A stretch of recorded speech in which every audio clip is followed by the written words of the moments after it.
Leo tuko hapa kwenye barabara maarufu Oljoro Kisimani kuhakikisha kwamba tunachukia mashimo haya.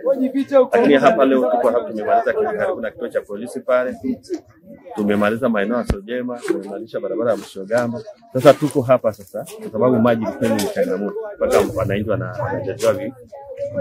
wanadaiwa nauli tofauti na jinsi ambayo 500 wanadaiwa paka hivi. Sasa tukaona kwa sababu serikali yetu inafanya kazi, kuna mambo mengine ambayo tunataka tujiongeze. Kwa hiyo tunachokifanya hapa, tunashirikiana na wafanyabiashara wenzangu au madereva wenzangu wa bajaji pamoja na wananchi na viongozi wa mitaa, tuhakikishe kwamba tunasafisha mtaro huu. Hapo changamoto iliyoko hapa ni mtaro. Huu mtaro umejengwa lakini majani yameota ndani. Kwa hiyo tunachokifanya hapa ni kusafisha, kushirikiana. Baada hapo basi tutajaza kifusi kwenda pale ambayo yameharibika. Sababu tunajaribu kwenda na ile maeneo yale kwa hapa.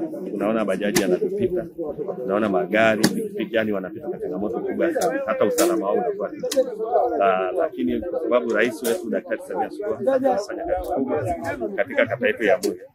Ushirikiano tunayempa hapa ni ushirikiano kuhakikisha kwamba basi wakati tunasubiri TARURA kuja kutengeneza barabara, na sisi tupo kama wananchi ambao ni wazalendo, tukiendelea kusafisha mitaro na kuweka kifusi. Kwa hiyo mimi ninachokifanya hapa, nitaweka kifusi, na hapa sasa hivi tunafanya namna ya kuondoa maji.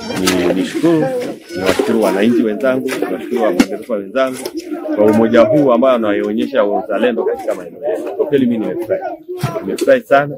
Leo tuko na vijana Gregans, tunafanya kazi wote. Tuko na wamama, unaona wanafanya kazi, tuko na vijana wa bajaji na toyo. Kwa hiyo kwa kweli mimi binafsi nimefurahi sana, na niwaombe sasa wananchi wenzangu tuwe na ushirikiano. Yani mtaro imeziba, barabara imekuwa ni hatarishi pia kwa kupita kwa miguu, kupita kwa bajaji, kupita kwa pikipiki. Barabara hii imekuwa ni changamoto.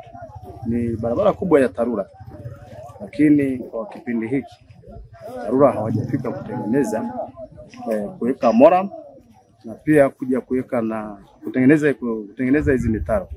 Kwa hiyo wananchi ninahamasisha, ni kiwepo na mheshimiwa diwani, na tukahamasisha watu wote watoke.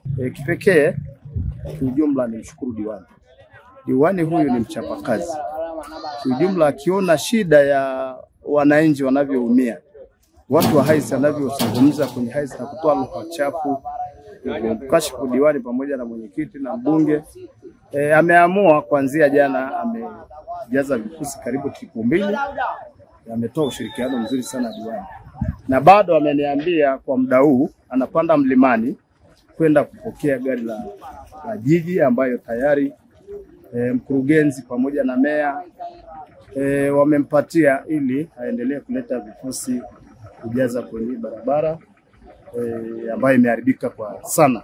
Huwa tunapitia changamoto kubwa sana. Kwa mfano hii barabara yetu kama unavyoona, yani ukipita hii barabara kwa mfano na abiria hapa, ukifika pale katikati ya ile dimbwi pale, bajaji lazima inywe maji, na plug ikishaingia maji inazima, na kizima katikati ya barabara, abiria anakuambia bwana, tumesha kulipa nauli yako, fanya namna yote si utufikishe. Kwa hiyo inabidi mtu uteremke uanze kusukuma bajaji mpaka itoke. Yani ni kazi kubwa kuitoa bajaji kwenye hili tope kama unavyoona, lakini tunapambana hivyo hivyo mpaka tunatoka. Ndio maana unatuona kama sisi tunapambana kutengeneza hii mitaro angalau hata tuweze kupita hii barabara, na tunamshukuru diwani wetu angalau sasa hivi anatuunga mkono, ndio anamweka vifusi. Barabara ilishachongwa lakini mitaro ndio changamoto. Ndio maana unakuta barabara inatengenezwa msimu mvua 2 tu zikipita tayari umeshakuwa ni tope, yani kupitiki.